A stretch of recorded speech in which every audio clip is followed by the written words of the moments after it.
देश का बच्चा बच्चा चुनाव आयोग को कठपुतली बता रहा है। देश का बच्चा बच्चा चुनाव आयोग को गोदी चुनाव आयोग बता रहे काम के षड्यंत्र के पीछे अगर कोई है तो खुद मोदी है, आरएसएस की मोहर। अगर वो लोग खुल के बीजेपी के पक्ष में मतदान करते तो इनकी कुर्सियां भाषण देते वक्त खाली नहीं रहती। दिलासा दिला पाएंगे कि भैया घबराओ नहीं, ईवीएम बैन हो जाएगा 24 से पहले? क्या लगता है सर आपको, आपका दिल क्या? हेलो दोस्तों, एक बार फिर से आप सभी का मैं बहुत बहुत स्वागत करता हूं। मैं इस समय देश की सबसे बड़ी अदालत सुप्रीम कोर्ट में मौजूद हूं और हमारे साथ हैं सीनियर एडवोकेट बलराज मलिक जी, जो लगातार ईवीएम के मामले पर मुद्दा जो है उसको उठा रहे हैं और अब ईवीएम का जो मामला है वो सुप्रीम कोर्ट में पहुंचता है। आइए समझते हैं बलराज मलिक जी से पूरा मामला है क्या। सर, ईवीएम का मामला फिर से सुप्रीम कोर्ट में आ चुका है, क्या लगता है ईवीएम बैन होगा अब?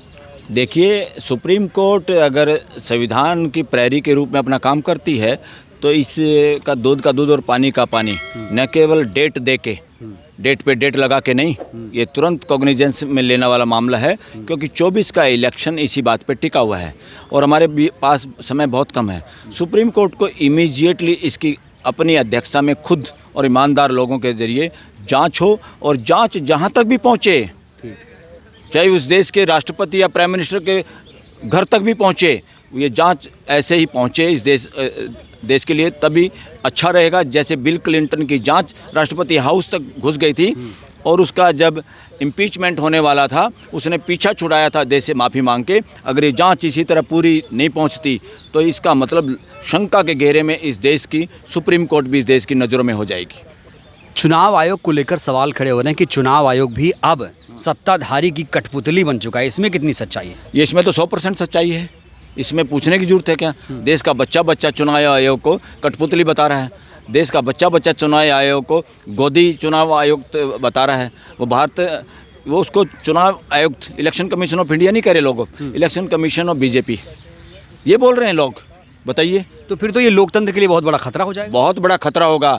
आज जो चुनाव आयुक्त बैठे हैं वो, और जो उसको कंट्रोल में करने की चेष्टा में या कंट्रोल किए हुए हैं, उन दोनों को देश ये माफ़ नहीं करेगा। फ्यूचर में देश के साथ जो ये धोखाधड़ी, जहाँ ट्रांसपेरेंसी, क्या सोचते हो देश की जनता को बेवकूफ़ बनाया जा सकता है? क्या सोचते हो गोदी मीडिया के जरिए दुष्प्रचार किया जा सकता है? अरे ये बेवकूफ़ी की बात है। जो महसूस करने की पावर है हर इंडिविजुअल की, वो आप लोगों से के बराबर है, ज़्यादा है बल्कि। जो गलत रास्ते पे चलता है उसकी कमज़ोर होती है। जो दुनिया वाच करती है, देश जिसके साथ अन्याय होता है वो अनुभव करता है। आज पूरा देश अनुभव कर रहा है कि दाल में काला नहीं, दाल ही पूरी काली है। 3 राज्यों में बम्पर वोटिंग हुई और बम्पर सीट मिली बीजेपी को। इसको लेकर कोई शक है आपको? लोग कह रहे हैं कि चुनाव फिर से रद्द हो, शपथ ग्रहण ही रद्द हो जाए। एक बात का आप जवाब दीजिए, लोग किस बात की चर्चा कर रहे हैं? भाई मध्य प्रदेश को ले लीजिए, वहाँ इलेक्शन बम्पर वोटिंग हुई और बीजेपी को पता ही नहीं हम जीत रहे हैं क्या। वहाँ आपके स्टूडियो में गड़बड़ झाला करना पड़ता है कि इतना नहीं, ऐसे बता दो, एग्जिट पोल या जो भी पोल बता दो। तो क्यों ऐसा करना पड़ रहा है? बम्पर वोटिंग जब होती है वो एंटी इनकम्बेंसी होती है, वो सरकार के खिलाफ होती है। वहाँ शहरों में मतदान कम है, गाँव में ज़्यादा है। अरे शहरों में ही तो थोड़े वोट हैं बीजेपी की।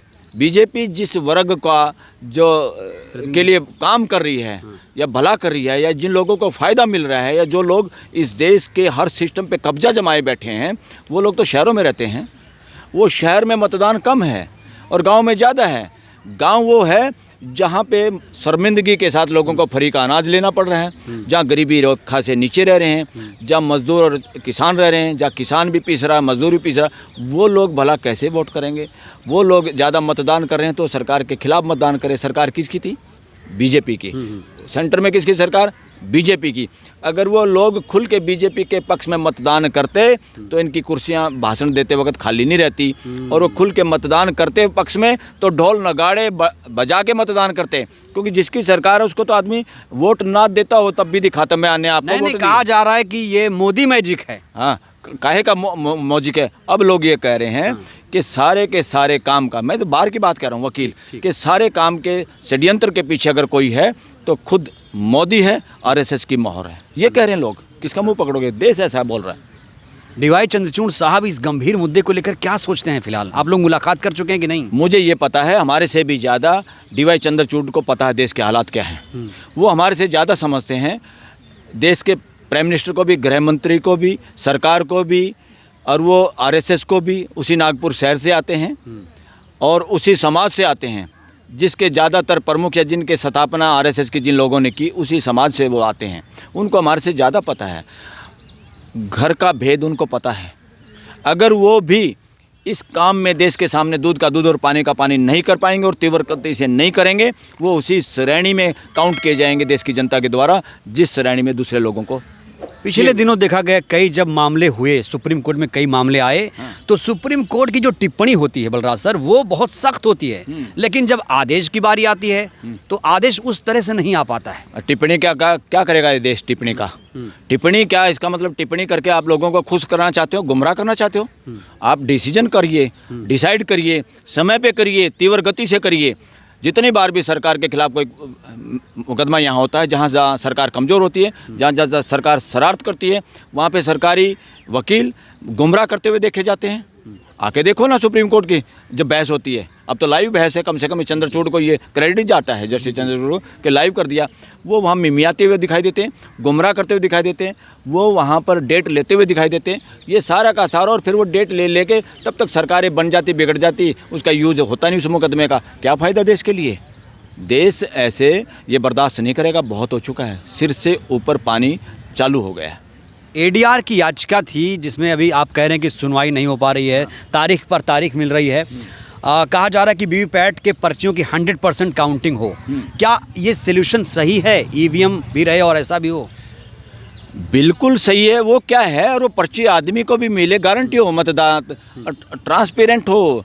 अरे सारा सिस्टम तो क्या है, अंबेडकर जी कहते थे संविधान कितना अच्छा बना लो। जब आदमी गंदे लोग हैं, आदमी चालू और धूर्त लोगों के कब्जे में है वो संविधान, तो संविधान क्या करेगा? ये किताब क्या करेगी भाई?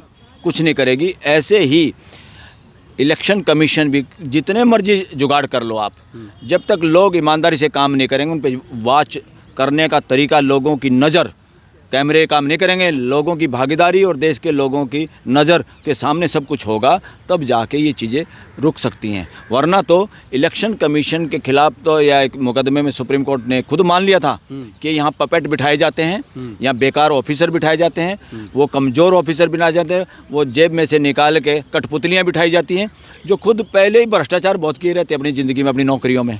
उन कमज़ोर कड़ियों को बिठाया जाता है, उनके कागज़ सरकार के पास होते हैं, उनको जो चाहे उनसे फैसला करवाते हैं और वो हंस के करते हैं। उस कानून को भी बदल दिया। उन्होंने कहा था चीफ जस्टिस शामिल होगा, कौन बनेगा, कौन आदमी बनेगा, जी। तो उसमें उन्होंने रातों रात हटा दिया। इसका मतलब दाल में काला है, दाल काली है, पूरी दाल काली है, दाल काली है, और देश के साथ धोखा है। तो ये धोखा कब तक होता रहेगा? कब तक लोकतंत्र के साथ खिलवाड़ होता रहेगा? कब तक जनता ऐसे कहती रहेगी कि ईवीएम हटाओ, लोकतंत्र बचाओ? ये धोखा जब तक होता रहेगा देश में, जब तक देश में जाति पाति को बढ़ावा देने वाले नेता और उसके आधार पर इलेक्शन जीतने वाले नेता और विचारधारा चलती रहेगी, ऐसे संगठन चलते रहेंगे। और जब तक धर्म तो मैं नहीं कहूँगा, संप्रदाय के आधार पर, हिंदू मुसलमान, इसके आधार पर जब तक चुनाव जीतने की तैयारी होती रहेंगी। और मैं तो ये कह रहा हूँ, ओपनली एक पार्टी कह रही है हिंदू राष्ट्र बनाएंगे, और जब ओपनली वो कह रहे थे, वही लोगों को खुजली होती है जब कोई सिख समुदाय कहता खालिस्तान बनाएंगे। कौन होते भाई वो? हिंदू धर्म के ठेकेदार। और कौन है वो जो खालिस्तान मांगने वालों के खिलाफ कार्रवाई करते हैं? दोनों खिलाफ होना। अगर उनको हिंदू राष्ट्र मांगना है तो खालिस्तान की मांग करने वाले भी उतने ही सही हैं इस देश में। और ये देश के लोगों से कोई सरोकार नहीं, देश के लोग तो शांति से जीना चाहते हैं, भाईचारे से जीना चाहते हैं।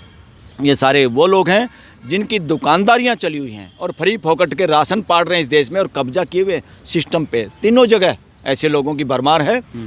सरकारों में, पार्लियामेंट में, सरकारी दफ्तरों में, इवन जुडिशरी में, हर जगह उस मानसिकता का कब्जा हो रहा है जो मानसिकता वर्ण व्यवस्था में विश्वास करती है, जो एक पर्टिकुलर तरह के लोगों को ऊंचा मानती है, कुछ लोगों को नीचा मानती है, और कुछ लोगों को तो वर्ण में शामिल ही नहीं मानती, उनको तो अछूती मानती है। ये मानसिकता जड़ से फेंकने की जरूरत है। इसको हिंद महासागर में फेंकें। ऐसी सारी किताबें जो इसका जिक्र करती हैं, जो मानव और मानव में भेद करती हैं। 3 राज्यों के नतीजे जो हैं, अब शपथ ग्रहण की तैयारी हो रही है। एक तरफ कहा जा रहा है चुनाव ही रद्द कर दो, बहुत ज़्यादा धांधली हुई। कुछ सबूत ऐसे पेश किए गए, कहा गया बैलेट में जीते, ईवीएम में हारे। कांग्रेस पार्टी का भी आरोप है। और एक पोस्ट आया जहां पर कहा गया बीजेपी के कुछ नेताओं ने 1 दिसंबर को ऐसा पोस्ट किया, कहा कि हम इतने वोट मिलेंगे, और नतीजे जब आए 3 दिसंबर को तो उतना वही एग्जैक्ट हुआ। तो ये धांधली नहीं तो क्या है? धांधली पूरी है, अब इसमें बताने की जरूरत नहीं। आंकड़े सरकारें छुपा लेती हैं, गवाहों को मरवा देती है। लोग आम गुंडे बदमाश भी तो गवाहों को मरवा देते हैं। और सरकार में बैठे हुए जो लोग होते हैं, उनसे बड़ा गुंडा कौन होता है? जिसके हाथ में ताकत होती है, जिसके हाथ में पुलिस होती है, जिसके हाथ में इंटेलिजेंस होती है, वो उसका दुरुपयोग करते नहीं क्या? सबको करते हुए दिखाई देते हैं। ये छोटा मोटा एमएलए करता है, बड़े बड़े लोगों की तो कहानी क्या है? सर, हम न्याय की सबसे बड़ी पाठशाला में खड़े हैं। लेकिन यहाँ से अगर कुछ हो तो एक समाधान तो कम से कम इस समस्या का निकलेगा ही। अरे पाठशाला तो जब देगी ना रिजल्ट, जब पाठशाला में बैठे हुए लोगों की कमर में रीढ़ की हड्डी होगी, ये पता चल जाएगा देश को। अभी पाठशाला में कितना दम है। अरे भाई, सुप्रीम कोर्ट हो, राष्ट्रपति भवन हो, प्राइम मिनिस्टर हाउस हो, सीएम हाउस हो, फलाना हो, ढिकड़ा हो, बिल्डिंगें मजबूत हैं, वहाँ पे पोस्टिंग भी है, तो क्या होगा उससे? बॉर्डर हैं, बॉर्डर पे सैनिक भी हैं। अरे दमदार लोग नहीं होंगे तो क्या होता है बताइए? डीवाई चंद्रचूड़ साहब की बड़ी तारीफ होती है कि उनसे देश जो है टकटकी लगाए बैठा है, उम्मीदें लगाए बैठा है कि ये कुछ करेंगे, ये ईवीएम का इलाज करेंगे। देखो, हम उनके प्रति सकारात्मक हैं, मगर साथ में हमारी वकील बिरादरी का ये भी मानना है कि वो ये ऐसे गुड फीलिंग वाले काम तो करते हुए दिखाई देते हैं, मगर कहीं ना कहीं अंदर से बैंड होते हुए दिखाई देते हैं जब उनके फैसले आते हैं। जब वो एडमिनिस्ट्रेटिव फैसले लेते हैं, या कुछ इवन राम मंदिर के फैसले में भी वो लोग भी वहीं शामिल थे। जो फैसला सुना के पार्टी लेना और पार्टी लेके वाइन पीना पिलाना जो भी है, क्योंकि उसने खुद लिखा है, जो चीफ जस्टिस है उस वक्त के, जिस चीफ जस्टिस ने खुद प्रेस कॉन्फ्रेंस में गया था मिश्रा, दीपक मिश्रा के खिलाफ, वो लोगों ने प्रेस कॉन्फ्रेंस की थी कि दीपक मिश्रा चीफ जस्टिस सरकार वाले मुकदमे खास जजों को शिफ्ट करता है और उनसे वो लोग वही फैसला देते हैं जो सरकार चाहती है। इसीलिए वो प्रेस कॉन्फ्रेंस में गए थे। फिर उसके बाद वही चीफ जस्टिस भी बाद में जो राम मंदिर के फैसले में थे, वो खुद चीफ जस्टिस था। उसने क्या किया? अब मेरा बलराज से आखिरी सवाल, जी, देश पूरा देख रहा है सर, देश को क्या ये अब दिलासा दिला पाएंगे कि भैया घबराओ नहीं, ईवीएम बैन हो जाएगा 24 से पहले? क्या लगता है सर आपको? आपका दिल क्या कहता है? मेरा दिल ये कहता है देश को अपनी संस्थाओं पे तो विश्वास रखना चाहिए, न्यायालयों पे भी विश्वास रखना चाहिए, मगर भरोसे पे नहीं रहना चाहिए। अपनी तैयारी खुद भी रखनी चाहिए। आप सीसीटीवी कैमरा से और सिक्योरिटी गार्ड से अपने घर की सुरक्षा नहीं कर सकते। आप में वो दम होना चाहिए कि जब गलत लोग आपकी दीवार फांद के आ जाएं तो उनका इलाज करना का अक्षमता आपके पास होनी चाहिए। देश को और समाज को खुद मजबूत होना चाहिए। जो देश और समाज कमज़ोर होता है, वहाँ की सारी संस्थाओं में करप्शन होता है, संस्थाओं के मालिक और दूसरे लोग उसका मज़ा लूटते हैं और करप्शन करके एंजॉय करते हैं। वो संस्थाओं में वो काम नहीं कर पाते जो उनको करना चाहिए। इसलिए मालिकों को जागरूक और चौकन्ना रहना है। ईवीएम का इलाज, ईवीएम का इलाज केवल और केवल बैलेट पेपर, केवल बैलेट पेपर, और कुछ नहीं है। तो अगर ईवीएम रही तो समझो 24 में ये इलेक्शन, ये सत्ता ऐसे ही रहेगी। बहुत बहुत शुक्रिया बलराज सर आपका। तो ये हैं सुप्रीम कोर्ट के senior advocate Balraj Malik sir. Balraj Malik sir ने ईवीएम को लेकर जो फैसला सुनाया है उसको लेकर आपकी क्या प्रतिक्रिया है? अपनी प्रतिक्रिया आप लोग ज़रूर दीजिए। वीडियो को लाइक करिए, चैनल को सब्सक्राइब करिए, सहयोग करिए, वीडियो को जन जन तक पहुँचाइए जिससे देश की जनता जागरूक हो। शुक्रिया।